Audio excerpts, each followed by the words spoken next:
dunia. Selamat datang di episode keempat CLBK, Kop bercerita lewat kata. Aku, Feby Febrianti, yang akan menjadi teman kalian selama beberapa menit ke depan.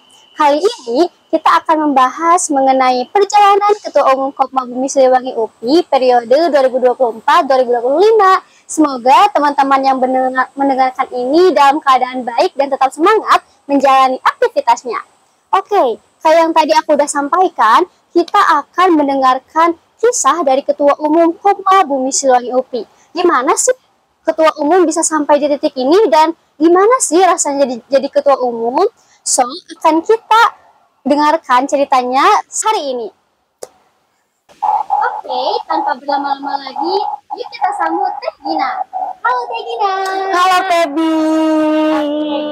Gimana nih kabarnya Teh hari ini? Alhamdulillah baik, selalu baik dan semoga sehat selalu. Amin. Terima kasih ya Teteh sudah menyempatkan hadir di episode keempat CLBK ini. Iya, terima kasih juga sudah mengundang aku di episode CLBK hari ini. Oke, sebelum kita lanjut ke acara inti nih, Teteh mau nggak sih memberikan sedikit dulu perkenalan diri Teteh ke teman-teman? Oke. Halo teman-teman semua, perkenalkan aku Gina Anggia Rahayu. Alhamdulillah di tahun ini, di periode ini aku diamanahi sebagai Ketua Umum Koperasi Mahasiswa Bumi Siliwangi Universitas Pendidikan Indonesia periode 2024-2025. Aku dari Pendidikan Ekonomi EPB angkatan 2021 dan kesibukan aku saat ini selain berkuliah juga tentunya fokus berorganisasi di Kopma dan di beberapa kegiatan-kegiatan eksternal lainnya. Seperti itu. Oke, wah keren banget ya Teteh di sela-sela sibuknya nyusun. Ya. Sempetin jadi Ketua Umum. Ya, itu dia tantangan itu. Betul banget. Oke Teh, di acara kali ini nih aku ada beberapa pertanyaan yang mau ditanyain ke Teteh. Ya. Oke, dari pertama dulu ya Teh. Gimana sih perjalanan Teteh sampai jadi Ketua Umum saat ini? Oke, ngomongin soal perjalanan ya teman-teman. Perjalanan tentunya kan ada yang dimulai dari nol, ada yang dimulai dari 1, 2, 3, dan 4. Aku termasuk yang memulai perjalanan ini dari nol. Kenapa aku katakan dari nol? Karena pada dasarnya aku tidak pernah tahu sama sekali apa itu koperasi, apa itu koperasi mahasiswa. Mungkin mengenal koperasi pernah ya dari SD, SMP, SMA di pelajaran-pelajaran IPS kita udah kenal. Tapi untuk kenal Kopma, lingkungan seperti lingkungan koperasi mahasiswa di universitas itu benar-benar dari nol. Kalau tadi kan dijawab perjalanan ya. Awalnya aku ada sampai saat ini di Kopma adalah ketika aku masuk diterima menjadi mahasiswa di Universitas Pendidikan Indonesia, ketika memilih UKM itu cukup membingungkan karena kita tahu ada lebih dari 50 UKM yang ada di UPI, itu banyak banget ya UKM-UKM-nya. Nah, dari situ bingung nih, coba lihat-lihat, coba cek-cek, apalagi waktu itu aku pas zaman Covid, jadi nggak ada tuh para demokaku dan hal sebagainya. Jadi aku lihat di buklet, lihat di Instagram tentang UKM-UKM yang ada di UPI gitu ya. Nah, terus aku cari saran, aku juga nanya ke kakak-kakak aku yang alumni dari UPI. Mereka menyarankannya ternyata Kopma. Aku pernah nanya, kenapa harus Kopma? Masuk Kopma aja, selain organisasinya dapat, uangnya juga dapat. Awalnya tergiur dengan, wah uang, emang di Kopma teh ngapain gitu ya. Nggak tahu kalau Kopma punya usaha sebesar itu, udah terkenal dengan ciloknya, nggak tahu. Aku masuklah ke Kopma dengan, aku belum masuk ke organisasi manapun lagi, UKM manapun. Masuk ke Kopma, dimulai jadi anggota, waktu itu masih masa pandemi, segala kegiatan pendidikan di Kopma masih online, mulai dari Mabim, Pepra, Diksarkop, BMK, itu aku ikuti secara online, dan aku ikuti secara sampai selesai, sampai ketemu alumni-alumni yang ngasih insight baru dari mulai di Kopma tuh bisa public speaking dan sebagainya. Aku banyak dapat ilmunya tuh dari seminyak pendidikan. Dari pendidikan itu, langkah pertama jadi anak Kopma itu teman-teman, setelah pendidikan kita akan masuk ke kepanitiaan. Aku ikutlah kepanitiaan pra-RAT waktu itu. Nah, waktu itu di kepanitiaan itu aku ngerasa ini kesempatan nih buat aku bisa ke Bandung. Alasannya karena kan aku dari Garut ya. Nah, untuk ke Bandung aku ikutlah si kepanitiaan pra-RAT ini. Kemudian, oh ternyata senang, happy juga di Kopma itu ternyata banyak apa ya, rasa kekeluargaan, dermawan, kasih sayangnya kerasa. Kepanitiaan, dapat makan gratis dan lain sebagainya, di mana lagi dong kalau bukan di Kopma gitu kan. Nah, dari sana semenjak kepanitiaan itu, aku mulai ngerasa kayaknya Kopma oke deh buat dijadiin UKM gitu. Karena belajarnya dapet, terus ilmunya, terus banyak hal-hal yang plot twist menurut aku kayak, oh ternyata organisasi ini bisa belajar ini juga, bisa A, B, C, dan D gitu. Nah dari kepanitiaan itu aku mulailah masuk kan tahapan Kopma tuh kalau udah kepanitiaan nanti ada masuk komisariat CC dan lain sebagainya. Kebetulan aku dari komisariat TPEB dan LP2K kepengurusannya di komisariat TPEB gitu. Aku nggak masuk LP2K saat itu karena memang tadinya aku memang sudah jadi pengurus saja gitu. Nah, pengurus lah di komisariat cukup menyenangkan juga gitu walaupun terkendala dengan masa-masa peralihan COVID. Nah, di situ mulai itu kepengurusan di komisariat TPEB, mulai itu tahu gimana sih dunia Kopma ini bekerja, terus ikut asistensi, aku masuk nyemplung ke PSDA. Itu pertama kalinya aku nyemplung ke bidang yang benar-benar mengelola manusia tuh harus dengan strateginya gitu. Dulu kenal PSDA tuh cukup menyenangkan karena kegiatan-kegiatan yang harus anggota, harus olahraga dan lain sebagainya kalau di Kopma. Dari sana tuh ketertarikan akan Kopmanya makin kuat. Karena semenyenangkan itu untuk bertemu bercengkrama dengan anggota-anggota Kopma gitu. Dari PSDA di sana, asisten PSDA, aku di komisariatnya jadi humas. Setelah jadi komisariat, lama-kelamaan aku menikmati, masuklah aku ke kepengurusan. Di kepengurusan Integrity tahun 2023 itu bersama Kang Ahmad ketumnya. Halo Kang Ahmad. Nah, kita waktu itu aku jadi staf PSBO. Nah, di sana juga makin banyak nih ternyata belajarnya. Tidak ada ekspektasi untuk menjadi posisi aku saat ini karena yang tujuannya adalah pengen belajar, pengen lebih tahu tentang Kopma dan udah happy aja gitu di Kopma. Menjalani kegiatan, program kerja dan hal sebagainya itu sudah menyenangkan gitu. Dengan segala tantangan, dinamika itu aku rasakan semuanya. Sampai selesailah kepengurusan di tahun 2023, qadarullahnya di tahun 2024 dapat kepercayaan dari teman-teman anggota untuk menjadi ketua umum. Ini hal yang tidak disangka-sangka karena menjadi ketua umum itu adalah sebuah pilihan, sebenarnya pilihan hidup ya. Kalau misalkan kita menerima dengan apa yang kita jalankan hari ini, tentunya akan dibawa happy gitu. Jadi akhirnya aku berada di posisi ini dan insya Allah sebentar lagi juga akan selesai teman-teman. Keren banget ya. Biasa saja Pebi. Sangat panjang dan iya betul. Oke. Tadi mau nanya lagi nih flashback ke awal masuk PT di Kopma ya. Pas banget awal masuk PT pas Teteh daftar. Teteh kepikiran nggak sih buat langsung jadi pengurus atau bahkan jadi ketua gitu Teh? Nggak ada kepikiran sama sekali karena dulu ngerasa bahwa masuk Kopma dulu aja, pengen kenal dulu Kopma teh dunia Kopma ini berjalan seperti apa gitu. Nah dari sana mulai kerasa bahwa ternyata aku kalau mau di Kopma aku harus selalu hadir supaya tahun pertama tuh aku masih ingat aku dapat SHU cuma 6.000 Pebi. Iya, itu tahun itu tahun pertama aku masuk Kopma di 2021. Pas 2022 kan bagi SHU tuh 6.000. Dari situ aku lihat orang lain bisa sampai dapat 400.000, 500.000. Kok bisa ya SHU-nya dapat segitu gitu. Terus aku mulailah tanya-tanya kenapa ya SHU di Kopma tuh bisa segede itu untuk orang-orang. Iya, karena mereka aktif masuk ke pengurusan, masuk ke panitiaan, ikut-ikut kegiatan pelatihan dan lain sebagainya. Di situ aku tertarik. Ternyata memang modal kita di Kopma tuh salah satu modal terkecilnya adalah kita aktif dalam setiap kegiatan. Makanya hampir berapa ya? Ya mungkin kalau dari 100% hampir 75% sampai 80% kegiatan di Kopma aku ikutin gitu. Aktif banget ya Teh. Ya cukup lah untuk di sela-sela kesibukan perkuliahan dan waktu itu masa-masa COVID kan burn out banget ya. Kalau misal kita diam di kamar, ya udah Kopma lah. Oke, setidaknya ada aktivitas yang positif betul, ya Teh. Oke, tadi kan Teteh bilang Teteh tuh nggak nyangka dipilih ya Teh. Gimana sih perasaan Teteh pas ternyata terpilih jadi ketua umum? Perasaannya waktu itu tuh haru, happy, sedih juga karena sedihnya tuh sedih terharu, ngerti gak sih? Kayak ternyata aku bisa ada di titik ini gitu. Hal-hal yang aku lalui di tahun sebelumnya, hal yang aku lalui di masa-masa aku di Kopma tuh ternyata bisa nganterin aku ke titik ini gitu. Dan saat itu kan belum kerasa ya, maksudnya tuh belum paham betul menjadi ketua umum itu harus seperti apa. Tapi banyak belajar dari alumni-alumni, dari para demisioner ketua umum yang lainnya tentang Kopma tuh harus kayak gini, A, B, C, dan D gitu. Nah dari situ aku mulailah bisa untuk tapi jujur ya di minggu pertama, minggu kedua jadi ketum tuh bingung Pebi. Bingung karena aduh aku jadi ketum harus ngapain gitu, walaupun kita dibantu sama teman-teman dari tim formatur, tapi kan ada harus ngapain ya, ketum yang baik itu harus seperti apa dan lain sebagainya. Itu cukup membingungkan. Nah dari situ mulailah Let It Fall dibantu sama teman-teman yang alhamdulillahnya mendaftar jadi kepengurusan pusat. Itu senang banget gitu, karena oh ada yang membantu aku dan lain sebagainya. Ya berjalan, kita udah sampai hari ini kita podcast ini udah hampir jalan mau ke 10 bulan gitu. Iya.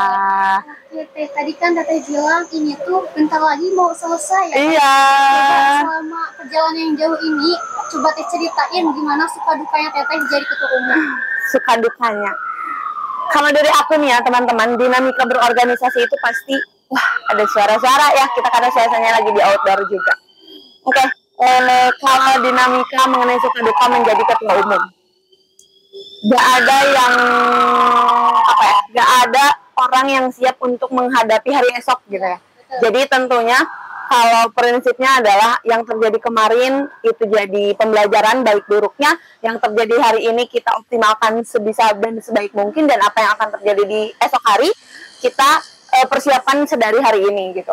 Begitupun dengan ketum gitu. Suka dukanya selalu ada, entah itu dinamika organisasi, lalu juga tantangan untuk sumber daya manusia, itu pasti ada. Terus juga tantangan atas waktu, skala prioritas, itu pasti ada.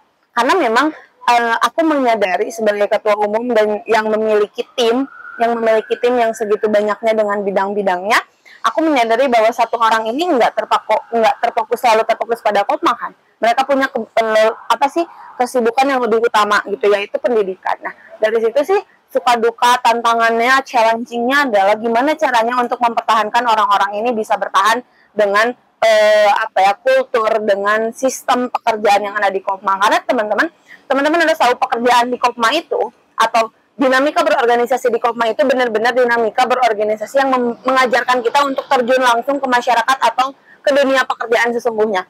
Gak ada tempat yang seserius itu untuk mengkonsepkan suatu hal secara matang dan lain sebagainya. Aku banyak belajar tentang gimana ya kalau misalkan aku berperan sebagai karyawan, gimana ya aku berperan sebagai anggota atau sebagai pemilik perusahaan dan lain sebagainya yang mempertanggungjawabkan perusahaan. Jadi mungkin kalau tantangannya lebih gimana mempertahankan dinamika organisasi ini bisa tetap happy dijalaninya, terus juga bisa segala bentuk tantangan tuh bukan dijadikan kesedihan gitu, tapi dijadikan buat motivasi buat lebih berkembang. Karena memang ya setiap kejadian pasti ada hikmahnya gitu ya.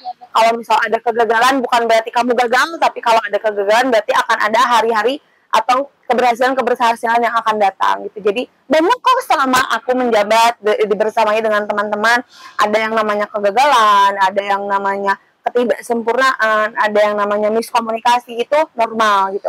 Tapi happy. Dibawa happy aja ya. Iya betul, harus happy. Oke, di antara suka duka Teteh jadi ketua umum, apa sih pengalaman yang paling berkesan buat Teteh? Oke, pengalaman yang paling berkesan adalah yang jadi challenging dulu nih. Yang jadi challenging, jadi seorang pemimpin tuh harus bisa legowo dengan segala sesuatu. Harus ikhlas waktuku dipakai, harus ikhlas fisikku dipakai, harus ikhlas isi pikiranku terkuras dan lain sebagainya. Kelegowoan itu yang jadi challenge untuk bisa gak ya aku untuk bisa terus bertahan dan mempertahankan orang-orang di sekitar aku gitu. Challengingnya itu kelegowoan itu, karena aku pernah baca salah satu buku bahwa salah satu tingkat kepemimpinan tertinggi adalah pemimpin yang menjadikan orang yang dipimpinnya itu menjadi pemimpin yang baru gitu. Itu adalah buku apa ya, aku lupa, mungkin teman-teman nanti bisa cari atau mungkin quotes-quotesnya bisa dicari bahwa salah satu tingkat sistem kepemimpinan tertinggi adalah ketika seorang pemimpin bisa membuat orang yang dipimpinnya ini menjadi pemimpin baru gitu. Nah, aku berupaya untuk gimana ya aku bisa mengajarkan, misal Pebi next time jadi ketum, Pebi next time jadi ketua apa gitu. Nah, gimana caranya orang yang aku bersamai itu nantinya juga bisa memimpin lingkungannya, seminimal mungkin lingkungan kecilnya gitu. Nah, itu mungkin challenging-nya jadi ketum. Terus tadi itu pertanyaannya apa? Terkait apa? Kesannya. hal yang menyenangkan apa yang aku dapetin gitu ya. Jadi ketua Kopma itu tidak memungkiri kita membuka banyak peluang dari bentuk relasi, pengalaman, pengetahuan. Secara relasi, aku senang teman-teman, koperasi mahasiswa itu ternyata nggak di UPI aja, tapi hampir seluruh Indonesia dari Sabang sampai Merauke itu di setiap universitas ada Kopmanya. Nah, dari menjadi ketua umum Kopma ini aku jadi kenal sama oh ada Kopma UGM, oh ada Kopma ITB dan lain sebagainya. Nah, relasi-relasi itu yang ngebentuk aku untuk oh seneng ya punya kenalan dari berbagai universitas dalam hal Kopmanya, dalam hal studi dan lain sebagainya. Itu dalam hal relasi. Terus juga kenal-kenal dengan instansi-instansi pemerintahan yang memang bergelut di bidang perkoperasian gitu, dari dinas kota, Jawa Barat, bahkan kementerian gitu. Terus juga secara relasi lainnya kita banyak berkenalan dengan pengusaha, alumni Kopma yang sudah sukses luar biasa gitu, dan lain sebagainya. Hal itu yang menjadikan suatu kebanggaan tersendiri bahwa mengenal orang-orang hebat melalui Kopma itu juga merupakan suatu hal yang patut disyukuri gitu. Walaupun misal kita tidak kenal sampai kenalan banget, tapi kita tahu bahwa orang-orang hebat ini ternyata berkaitan sama koperasi, sama Kopma gitu. Itu jadi motivasi juga kan. Terus selain relasi, mungkin pengalaman aku mungkin kalau udah jadi ketum aku nggak berpengalaman jalan-jalan sendiri ke Tasik untuk ngedatengin forum koperasi mahasiswa. Aku nggak akan jalan-jalan ke Jogja untuk ngedatengin teman-teman Jamkopnas, ngedukung teman-teman yang lagi lomba di Jamkopnas. Hal pengalaman-pengalaman itu yang jadi aku syukuri karena aku jadi lebih luas gitu. Entah itu dalam pemikiran, dalam pengalaman, apapun itu, kehidupan aku lebih luas gitu. Oh, gitu. Iya. Banyak banget yang Teteh peroleh dari Kopma. Betul, alhamdulillah. Dari sekian banyaknya Teteh peroleh dari Kopma nih, Teteh, apa sih yang kepake banget sama Teteh di kehidupan sehari-hari Teteh gitu? Oke, apa yang kepake banget di kehidupan sehari-hari? Salah satu salah satu kalimat klasik mungkin ya adalah manajemen waktu. Manajemen waktu, manajemen apapun itu, karena semenjak di Kopma aku lebih bisa nge-manage satu hari ini aku harus kemana, satu hari ini aku harus ngapain. Itu banyak aku pelajari di Kopma. Kalau di Kopma kan kayak pagi ini aku ngedatengin kegiatan A, sorenya harus ngedatengin kegiatan B, malamnya harus menyelesaikan masalah apa, terus besok paginya harus rapat dan sebagainya. Itu jadi tantangan-tantangan sendiri kan untuk menjadi ketua umum gitu ya untuk kehidupan sehari. Terus banyak hal-hal yang aku pelajari tidak hanya di perkuliahan, tapi lebih banyak di Kopma gitu. Yang berdampak banget sama kehidupan aku adalah kepercayaan diri aku. Karena semenjak aku percaya bahwa aku bisa di Kopma, aku jadi lebih percaya diri. Aku lebih percaya diri untuk berbicara di depan orang. Aku lebih percaya diri untuk nge-share ilmu aku tentang Kopma atau apapun itu. Pokoknya kepercayaan diri jadi hal utama menurut aku yang kerasa gitu sampai sekarang. Terus hal-hal yang berkaitan dengan studiku gitu, karena aku dari pendidikan ekonomi, teman-teman, tentu berkaitan banget sama perkoperasian gitu. Nah, hal-hal yang tidak aku pelajari di kampus itu aku pelajari di Kopma. Hal-hal yang tidak aku pelajari di mata kuliah aku juga banyak pelajari di Kopma gitu. Karena memang kita di Kopma berkumpul sama orang-orang yang berbeda, banyak ilmu-ilmu baru. Ada kalanya aku gak tahu tentang olahraga, aku ketemu sama teman-teman dari EPOK. Aku gak tahu tentang seni, aku ketemu sama teman-teman dari EPSD dan lain sebagainya. Jadi banyak ilmu-ilmu baru lah yang ternyata bisa diterapkan di kehidupan sehari-hari kayak gitu. Berarti ternyata di Kopma itu bukan cuma belajar koperasi aja. Iya, betul. Bisa belajar olahraga, seni bisa gitu ya. Oke. Terus tadi Feby dengar itu, Teteh itu orangnya kan aktif banget ya Teh. Ya, ke acara itu. ini itu. Tapi kan Teteh itu masih manusia ya Teh. Teteh pasti capek, Teteh kadang-kadang kepikiran mau nyerah tuh gitu. Nah, pada saat kondisi itu tuh, Teteh itu ngapain sih? Oke. Dalam hal kondisi capek, lelah, burnout dan hal sebagainya, manusiawi betul ya Feby ya. Teman-teman juga kalau lagi merasa capek dan lain sebagainya itu manusiawi. Pada dasarnya hakikat seorang manusia butuh istirahat dari segala bentuk aktivitasnya. Selain dari tidur, juga istirahat pikiran, istirahat raga, jiwa, fisik, dan lain sebagainya. Bagaimana caranya aku untuk beristirahat dengan segala hiruk pikuk kesibukanku? Selain istirahat tidur gitu ya, fisik, aku juga mengistirahatkan pikiran aku. Tapi dengan catatan, mengistirahat pikiran ini jangan sampai istirahatnya aku itu mengganggu pekerjaan orang lain. Jadi kan ada mungkin pekerjaan yang harusnya dilakukan secara bersama, tapi ketika aku istirahat pekerjaannya terbengkalai. Jangan sampai kayak gitu. Jadi semaksimal atau sebagaimana mungkinnya, kalau misalkan aku lagi capek, aku perlu istirahat, aku harus bilang dulu ke orang-orang yang memang berkaitan dengan aku. Misal kalau dengan Kopma gitu, aku akan bilang ke teman-teman dari tim aku, dari pengurus, kepala bidang maupun staf bahwa aku mau istirahat dulu ya, mungkin untuk 1 hari ini, atau aku lagi slow respon ya untuk hari ini. Berupaya untuk mengkomunikasikan itu supaya tidak ada kesalahpahaman atau bahkan tidak ada yang merasa dirugikan dari dari opnya aku gitu.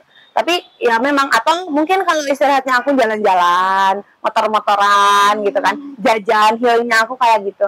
Ya, terkait itu sih kalau terkait healing gitu ya, karena memang betul tadi manusia nggak luput dari rasa capek gitu ya, dari rasa gak mau ingin menghilang dari dunia ini gitu.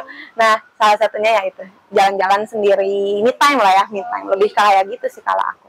Oke, berarti gak apa-apa ya teh istirahat. Betul, harus banget itu. Asalkan jangan mengganggu pekerjaan orang lain. Jangan sampai merugikan orang lain gitu. Dan yang paling penting komunikasi. Betul, komunikasi itu penting sekali. Oke teh, dari yang sekian banyaknya teteh ceritain, teteh bangga nggak sih sama diri sendiri? Bangga banget, karena apa ya? Siapa sih yang tahu Gina hari ini akan seperti ini gitu? Siapa sih yang tahu Gina saat ini akan ada di posisi ini gitu? Tapi aku tidak pernah berekspektasi bahwa aku akan ada di posisi saat ini, Kak. Maksudnya ekspektasi aku saat kecil aku ingin menjadi polisi. Ekspektasi aku saat kecil aku ingin menjadi apa gitu, ingin menjadi dokter dan sebagainya. Tapi realita kehidupan aku adanya di UPI gitu. Aku adanya jadi calon guru insya Allahnya gitu ya teman-teman. Atau jadi apapun itu gitu. Nah, kebanggaan itu sebenarnya selain muncul dari diri sendiri, itu ternyata muncul dari pengakuan orang lain. Tidak dapat dipungkiri, kita manusia teman-teman, kita butuh afirmasi, kita butuh validasi dari orang lain gitu. Aku ngerasa aku bangga dengan diri aku ketika mama papa aku, teman-teman SMA aku, teman-teman kuliah aku waktu itu ngucapin ketika aku jadi ketum, terus kayak keren, misal kamu udah kemana, kamu jadi apa. Nah, hal itu yang jadi afirmasi positif, jadinya jadi aku jadi mencintai diri aku dengan pencapaian aku hari ini gitu. Begitupun teman-teman, ketika misal ada pencapaian sekecil apapun itu, ketika ada yang apresiasi, ada yang memvalidasi, coba ambil validasi positifnya, afirmasi positifnya untuk oh iya ternyata aku sekeren ini gitu ya. Aku mengakui, aku mencintai diri aku untuk mengakui aku memang keren, aku keren kok teman-teman, Feby juga keren, kameramen juga keren gitu ya, semuanya keren. Jadi kalau rasa bangga, tentu bangga, tapi tentunya bangga aku bukan untuk diri sendiri, tapi untuk aku ada sampai ini karena aku ditemani sama teman-teman aku ada sampai saat ini karena aku didukung sama teman-teman dan keluarga aku. Jadi kebanggaan ini bukan cuma buat aku, tapi untuk semua orang, dan aku harap apa yang aku rasa happy-nya aku itu kerasa sama orang gitu. Jangan aku aja yang happy, tapi orang-orang juga harus merasa happy-nya gitu. Oke, masih aku juga ngerasa teteh tuh sangat-sangat membanggakan dan patut dibanggakan teh. Malu banget. Tapi tadi kan teteh mention bahwa teteh di sini tuh bukan sendiri, tapi sama betul teman-teman. Nah, sekarang coba dari teteh, ada nggak sih yang teteh ingin sampaikan untuk teman-teman Kopma yang bersama teteh? Oke, hal yang ingin aku sampaikan pertama, terima kasih tentunya ya teman-teman, terima kasih karena sudah membersamai aku, sudah mau bersama-sama aku, berjalan bersama aku dengan segala dinamikanya, dengan segala tantangannya, dengan segala pusingnya gitu ya. Terima kasih sudah membersamai perjalanan ini gitu ya. Terima kasih bukan teman-teman aku yang ada saat ini juga terima kasih ke Akang Teteh alumni, Akang Teteh demisioner yang sudah menjadikan aku seperti hari ini gitu. Karena tidak dipungkiri adanya aku hari ini adalah karena aku yang dulu dididik sama Akang Teteh semua gitu, dan aku pun berharap bisa memberikan afirmasi positif kepada adik-adik aku supaya adik-adik aku juga punya motivasi buat seperti aku, seminimal mungkin seperti aku, dan harusnya lebih baik daripada aku gitu. Terus juga aku terima kasih ke teman-teman komisariat, gugus kooperatif, komunitas, anggota, semuanya yang menjadi stakeholder Kopma, karyawan juga, Enda, Amang, teteh-teteh semuanya. Karena kalau enggak dengan karyawan, kalau enggak dengan anggota, kalau enggak dengan pengurus atau apapun itu, Kopma nggak akan ada gitu. Iya itu, pokoknya terima kasih Lope-Lope di udara pokoknya. Berarti emang banyak banget yang membantu perjalanan Teh Gina sampai sekarang ya. Alhamdulillah. Dan pastinya Teh Gina juga sangat berterima kasih buat teman-teman Kopma yang sudah membersamai. Oke Teh, ini terakhir mungkin ya Teh. Udah tidak terasa ya. Iya. Coba Teh, satu kalimat dari Teteh buat Kopmania. Buat Kopmania ya. Halo Kopmania. Dari aku untuk teman-teman, ayo kita belajar bareng-bareng di Kopma. Tadi yang aku katakan, Kopma tidak akan hadir, Kopma tidak akan bertumbuh kalau misal Kopmanya sendirian. Kopma butuh teman-teman anggota, Kopma butuh teman-teman semuanya untuk ngebangun Kopma jadi lebih baik. Secara sejarah, kita adalah Kopma pertama di Indonesia. Wow. Tentunya secara perjalanan pun kita harus selalu menjadi yang utama, selalu jadi juaranya, semoga gitu. Dan mungkin sebagai informasi, Febi, Ya. Kopma tuh per tahun ini 2024 umurnya udah 50 tahun. Wow. Iya, Lebih tua dari kita ya, Teh. udah 50, udah golden age banget, udah setengah abad loh Kopma. Kopma berdiri khususnya dari zaman IKIP sampai sekarang, dari sampai UPI, dari jasnya masih abu-abu, sekarang jasnya udah warna merah. Kopma tuh udah bertahan sejauh itu gitu. Jangan sampai bertahannya Kopma di setengah abad ini tuh bikin apa ya? Bikin teman-teman nggak bisa mempertahankan hal itu. Jadi ayo semangat di Kopmanya, banyak belajar di Kopmanya, cari ilmu, gali semua yang kalian ingin tahu di Kopma. Ayo gali, banyak orang-orang hebat, banyak orang-orang keren di Kopma, dan tentunya teman-teman harus berani untuk mencoba supaya nanti bisa berani untuk keterus-terusannya. Iya. Dari aku tetap semangat, bertahan di Kopma itu akan keren karena satu langkah kecil teman-teman di Kopma adalah 5 langkah besar untuk orang lain yang nggak kenal Kopma. Keren banget Iya. ya Teh. Terima kasih banyak kalau Teh Betul, sangat-sangat sama-sama. menginspirasi. Jadi pada intinya teman-teman Kopmania jangan takut buat belajar Betul. ya Teh. Jangan takut untuk berkarir di Betul Kopma. sekali. Oke Teh. Sekarang waktunya tuh udah habis nih Teh. Kita udah ngobrol banyak. Semoga apa yang kita sampaikan, semoga apa yang tadi bicarakan bisa menginspiratif. Amin, amin. teman-teman Terima kita. kasih, Febi ya. Semoga siapa tahu nih yang nonton ini kalau menjadi ketua umum ya Teh. Amin, ditunggu teman-teman. Ditunggu banget gitu ya. Oke, barangkali dari Teteh ada yang mau disampaikan lagi? Dari aku cukup, terima kasih Febi, terima kasih semuanya yang sudah menonton. Oke, kalau dari Teh Gina cukup, dari aku juga udah cukup. Terima kasih untuk teman-teman yang sudah menonton. Jangan lupa belajar di Kopma. Bye-bye.